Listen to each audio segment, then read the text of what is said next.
మన దేశంలో ఉన్న కొన్ని కోట్ల మంది ప్రజలు middle class and lower middle class లోనే ఉండిపోవడానికి ఒక మెయిన్ రీజన్ వాళ్ళకి సరైన ఫైనాన్షియల్ ప్లానింగ్ లేకపోవడమే. మనలో చాలా మంది ఒక కామన్ ప్రాబ్లం ఫేస్ చేస్తూ ఉంటారు. నెలకి ఎంత జీతం వచ్చినా కూడా నెలాఖరికి జీతం మొత్తం అయిపోయి క్రెడిట్ కార్డ్ బిల్స్ మాత్రం వెంటాడుతూ ఉంటాయి. ఎలా జరగడానికి కారణం మీరు సంపాదించే డబ్బు మీద మీకు కంట్రోల్ లేకపోవడమే. డబ్బుని కంట్రోల్ చేయడం అంటే ఖర్చుని తగ్గించడం కాదు, ఒక ప్రాపర్ వేలో ప్లాన్ చేసి మీ డబ్బుని మీరు ఖర్చు చేయాలి. దీన్నే సింపుల్ గా ఫైనాన్షియల్ ప్లానింగ్ అంటారు. ఈ ఫైనాన్షియల్ ప్లానింగ్ చేసుకునే వాళ్ళు డబ్బుతో వచ్చే దాదాపు అన్ని ప్రాబ్లమ్స్ ని ఈజీగా సాల్వ్ చేసుకుంటారు. సో మీరు జాబ్ చేస్తున్నా బిజినెస్ చేస్తున్నా మీ డబ్బుని ప్రాపర్ గా మేనేజ్ చేయడానికి కావాల్సిన ఒక బెస్ట్ ఫైనాన్షియల్ ప్లాన్ ని ఈజీగా 5 స్టెప్స్ లో ఎక్స్ప్లెయిన్ చేస్తాను, జాగ్రత్తగా వినండి. So let's begin. Hello everyone, welcome to today's video and this is your friend Surya. Step 1, check your reality and upgrade your skills. మీరు జాబ్ చేస్తున్నా బిజినెస్ చేస్తున్నా ప్రస్తుత ప్రపంచంలో ఏం జరుగుతుంది, ఎలాంటి చేంజెస్ వస్తున్నాయో తెలుసుకోవడం చాలా ఇంపార్టెంట్. మీకు అర్థం కావడానికి నేను 2 ఎగ్జాంపుల్స్ చెప్తా చూడండి. రీసెంట్ టైమ్స్ లో దాదాపు అన్ని సెక్టార్స్ లో కూడా ఆర్టిఫిషియల్ ఇంటెలిజెన్స్ యొక్క వాడకం బాగా పెరిగింది. మెయిన్ గా ఐటీ సెక్టార్ లో అయితే చాలా మంది జాబ్స్ కూడా రిస్క్ లో పడిపోతున్నాయి. సో ఇలాంటి టైంలో ఏఐ టూల్స్ ని నేర్చుకుని మీ స్కిల్స్ ని అప్డేట్ చేసుకోవడం చాలా ఇంపార్టెంట్. ఇది జాబ్ చేసే వాళ్ళకి చాలా యూజ్ అవుతుంది. అదే మనం బిజినెస్ పాయింట్ ఆఫ్ వ్యూలో చూస్తే రీసెంట్ టైమ్స్ లో చాలా బిజినెస్లు ఆన్లైన్ లోనే జరుగుతున్నాయి. సోషల్ మీడియా ప్లాట్ఫామ్స్ ద్వారా చాలా మంది వాళ్ళ ప్రొడక్ట్స్ అండ్ సర్వీసెస్ ని ప్రమోట్ చేసుకుంటూ అమ్ముకుంటున్నారు. సో ఒకవేళ మీకు బిజినెస్ ఉంటే వెంటనే దాని పేరు మీద సోషల్ మీడియా పేజెస్ ని స్టార్ట్ చేసి కస్టమర్స్ ని అట్రాక్ట్ చేయడానికి కంటెంట్ క్రియేట్ చేయడం స్టార్ట్ చేయండి. ఇక్కడ artificial intelligence and online business కోసం నేను 2 ఎగ్జాంపుల్స్ మాత్రమే చెప్పాను. మీరు పనిచేస్తున్న ఫీల్డ్ లో ఎలాంటి చేంజెస్ వస్తున్నాయో మీరు ఒకసారి చెక్ చేసుకుని దానికి తగ్గట్టుగా మీ స్కిల్స్ ని అప్గ్రేడ్ చేసుకోండి. ఎందుకంటే ఎవరైతే వాళ్ళు పనిచేస్తున్న సెక్టార్ లో అప్డేటెడ్ గా ఉంటారో వాళ్ళకే ఇప్పుడు ఎక్కువ అవకాశాలు వస్తున్నాయి. Next step number 2, income strategy. మీరు లాస్ట్ 5 years లో గమనిస్తే మనం డైలీ యూజ్ చేస్తున్న గ్రాసరీస్ నుండి పెట్రోల్ వరకు దాదాపు అన్ని వస్తువుల యొక్క ధరలు పెరిగిపోయాయి. కానీ చాలా మంది ఎంప్లాయీస్ యొక్క జీతాలు మాత్రం పెరగడం లేదు. సో ఇలాంటి సిచ్యువేషన్స్ లో ఒక జాబ్ నుండో లేదా ఒక బిజినెస్ నుండో వచ్చే ఆదాయం మీద మాత్రమే డిపెండ్ అవ్వడం అంత మంచిది కాదు. ప్రతి ఒక్కరూ కూడా వాళ్ళ ప్రైమరీ ఇన్కమ్ సోర్స్ తో పాటు సెకండరీ ఇన్కమ్ ని కూడా క్రియేట్ చేసుకోవాలి. సెకండరీ ఇన్కమ్ ని క్రియేట్ చేయాలంటే ముందు మీ గురించి మీరు బాగా తెలుసుకుని మీ ఫ్రీ టైంలో మీరు ఏం చేయగలరో డిసైడ్ అవ్వాలి. ఫర్ ఎగ్జాంపుల్, మీకు కంటెంట్ క్రియేట్ చేయడం ఇష్టమైతే ఒక యూట్యూబ్ ఛానల్ స్టార్ట్ చేయొచ్చు. ఒకవేళ మీకు అంత టైం లేకపోతే మీరు editing, content writing, designing and digital marketing లాంటి స్కిల్స్ నేర్చుకుని అడిషనల్ గా ఇన్కమ్ ని సంపాదించవచ్చు. ఇవన్నీ కూడా కష్టంగా అనిపిస్తే మీకు మంచిగా వంట చేయడం వచ్చినా కూడా సోషల్ మీడియా ద్వారా సాఫ్ట్వేర్ ఎంప్లాయీస్ కి హోమ్ ఫుడ్ ని సప్లై చేస్తూ మీరు మంచిగా బిజినెస్ చేసుకోవచ్చు. రీసెంట్ టైమ్స్ లో చాలా మంది ఈ బిజినెస్ లో చేస్తున్నారు. సో మీకు ఉన్న ఇంట్రెస్ట్ అండ్ స్కిల్స్ ని బేస్ చేసుకుని మీ సెకండరీ ఇన్కమ్ ని ప్లాన్ చేసుకోండి. అది ఎప్పుడూ కూడా మీ టోటల్ ఇన్కమ్ లో 20 to 30% ఉండాలి. Step number 3, insurance protection. Me savings and investments కంటే ముందు మీరు చేయాల్సిన పని ఒక మంచి health insurance and term insurance తీసుకోవడమే. బికాస్ మీకు ఇన్సూరెన్స్ లేకపోతే మీరు సేవ్ చేసుకున్న డబ్బు అలాగే మీరు ఇన్వెస్ట్ చేసిన డబ్బు మొత్తాన్ని ఒక్క మెడికల్ ఎమర్జెన్సీ తీసుకెళ్లిపోతుంది. అందుకే మీరు డబ్బు సంపాదించడం స్టార్ట్ చేసిన వెంటనే చేయాల్సిన మొదటి పని ఇన్సూరెన్స్ తీసుకోవడమే. మీకు term insurance and health insurance 2 ఉండాలి. టర్మ్ ఇన్సూరెన్స్ మీకు ఏమైనా అయితే మీ ఫ్యామిలీకి ఫైనాన్షియల్ సపోర్ట్ ఇస్తుంది. అయితే దీన్ని ఎప్పుడూ కూడా డైరెక్ట్ గా తీసుకోకూడదు. ముందు 3 to 4 పాలసీస్ ని కంపేర్ చేసి మీకు సూట్ అయ్యే పాలసీని సెలెక్ట్ చేసుకోవాలి. దానికి పాలసీ బజార్ అనే ఒక ప్లాట్ఫామ్ ఉంది. ఇందులో 51+ ఇన్సూరెన్స్ పార్ట్నర్స్ లిస్ట్ అయి ఉన్నారు. మీరు నెలకి కేవలం 400 నుండి 500 రూపాయలు ఖర్చు చేసి 2 కోట్ల వరకు ఇన్సూరెన్స్ కవరేజ్ పొందొచ్చు. మీ కవరేజ్ ని 20 కోట్ల వరకు కూడా ఎక్స్టెండ్ చేసుకోవచ్చు. అప్ టు 85 years వరకు మీకు కవరేజ్ ప్రొవైడ్ చేస్తున్నారు.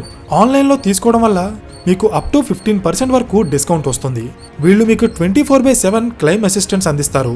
రైడర్స్ ద్వారా మీరు up to 64 types of critical illness లని కవర్ చేసుకోవచ్చు.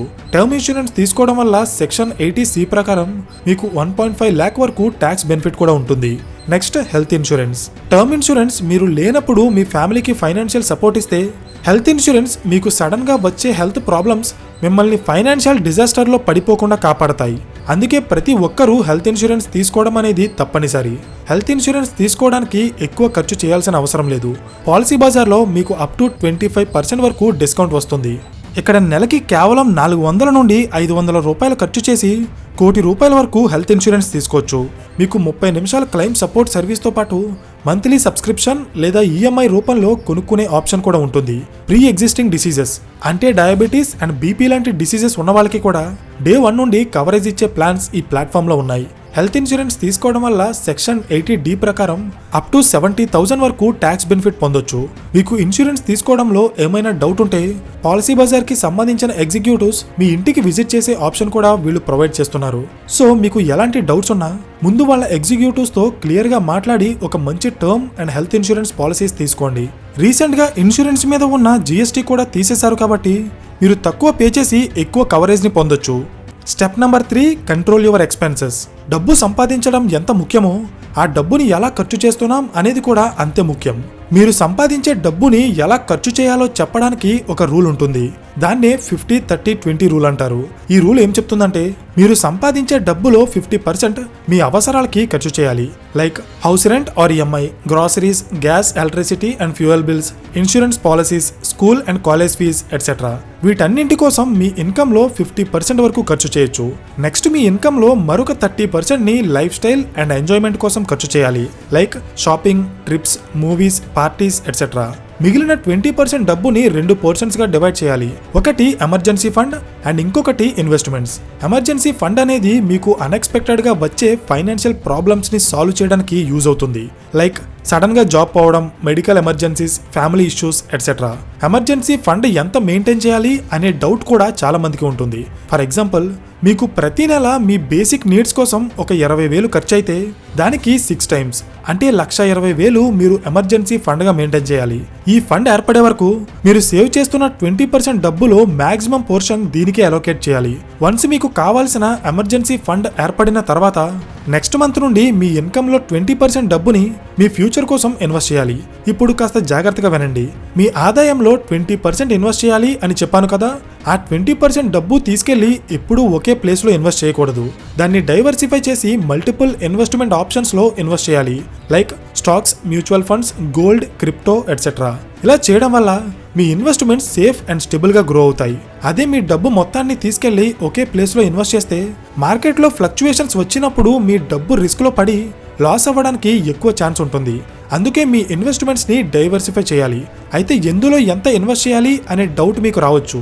జనరల్ గా ఎక్కువ మంది ఫాలో అయ్యే రూల్ ఏంటంటే మీరు తక్కువ రిస్క్ తీసుకుని మీ ఇన్వెస్ట్మెంట్స్ ని సేఫ్ గా గ్రో చేసుకోవాలనుకుంటే మీ ఇన్వెస్ట్మెంట్స్ లో 50-60% మ్యూచువల్ ఫండ్స్ లో పెట్టాలి. ఒక 10-15% డైరెక్ట్ గా స్టాక్స్ లో ఇన్వెస్ట్ చేయాలి. అంటే మంచి కంపెనీ షేర్స్ కొనుక్కోవాలి. మరొక 10-15% గోల్డ్ అండ్ సిల్వర్ ETFs లో పెట్టాలి. ఫైనల్ గా ఒక 5-10% డబ్బుని న్యూ ఏజ్ అసెట్స్ లో ఇన్వెస్ట్ చేయాలి. Like crypto currencies. ఈ క్రిప్టో కరెన్సీస్ ని ఇండియాలో గవర్నమెంట్ రెగ్యులేట్ చేయడం లేదు. ఇందులో ఇన్వెస్ట్ చేసే వాళ్ళు తక్కువ ఇన్వెస్ట్ చేయండి అండ్ ప్రాపర్ రీసెర్చ్ చేసిన తర్వాత మాత్రమే ఇన్వెస్ట్ చేయండి. సో దీనితో మన 50-30-20 రూల్ పూర్తయింది. Step number 4, debt management. అంటే మీరు చేసిన అప్పులని ఎలా మేనేజ్ చేయాలో ఇక్కడ చూద్దాం. ఫస్ట్ మీ లోన్స్ ని 2 types గా డివైడ్ చేయాలి. ఒకటి గుడ్ లోన్, ఇంకొకటి బ్యాడ్ లోన్. గుడ్ లోన్ అంటే మీ ఫ్యూచర్ కోసమో లేదా మీ గ్రోత్ కోసమో తీసుకున్న loans like home loan and education loan. Bad loan అంటే మీ ఫ్యూచర్ మీద ఎలాంటి పాజిటివ్ ఇంపాక్ట్ చూపించని లోన్స్ లైక్ కొన్ని రకాల personal loans and credit cards. మీకు అత్యవసరం అయితేనే కానీ పర్సనల్ లోన్స్ తీసుకోకండి. జనరల్ గా పర్సనల్ లోన్స్ యొక్క ఇంట్రెస్ట్ రేట్ కాస్త ఎక్కువగా ఉంటుంది. అందుకే వీలైనంత త్వరగా వీటిని క్లోజ్ చేసుకోవాలి. సిబిల్ స్కోర్ లేని కొంతమంది వ్యక్తులు బ్యాంక్స్ లోన్ ఇవ్వడం లేదని చెప్పి ఆన్లైన్ యాప్స్ లో లోన్స్ తీసుకుంటారు. నిజానికి అది చాలా ప్రమాదకరం. ఫాస్ట్ గా డబ్బులు వస్తున్నాయని చెప్పి వాటి జోలికి వెళ్తే మీ నుండి ఎక్కువ ఇంట్రెస్ట్ చార్జ్ చేయడం మాత్రమే కాదు, రీపేమెంట్ కోసం మిమ్మల్ని టార్చర్ చేసే ఛాన్స్ కూడా ఉంది. Next, credit cards. ఇది డబుల్ ఎడ్జ్ స్వాడ్ లాంటిది. వీటిని ప్రాపర్ గా యూజ్ చేస్తే ఎంత బెనిఫిట్ ఉంటుందో మిస్యూజ్ చేస్తే అంతే ఫైనాన్షియల్ డిజాస్టర్స్ కి దారి తీస్తాయి. ఎందుకంటే క్రెడిట్ కార్డ్స్ మీద బ్యాంక్స్ వేసే ఇంట్రెస్ట్ రేట్స్ సంవత్సరానికి 35-45% వరకు ఉంటుంది. ఇలాంటి ట్రాప్ లో మీరు ఇరుక్కున్నారంటే అందులో నుండి బయటికి రావడం చాలా కష్టం.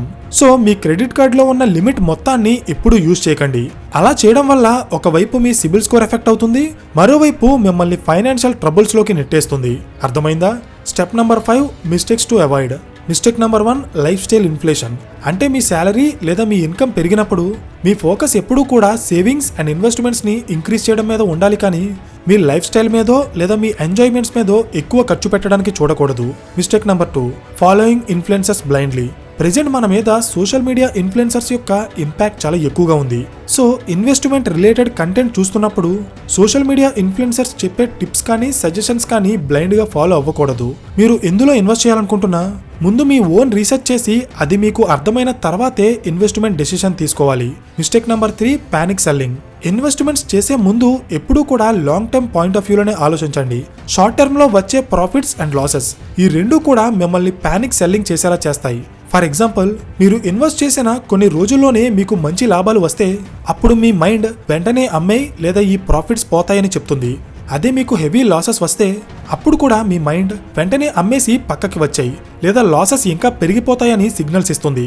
ఇదంతా కూడా మన మైండ్ ఆడే గేమే. ఎవరైతే లాంగ్ టర్మ్ ఇన్వెస్టింగ్ కి ఫిక్స్ అయి ఉండరో వాళ్లే పానిక్ సెల్లింగ్ చేసి ఫ్యూచర్లో వచ్చే లాభాలని కోల్పోతారు.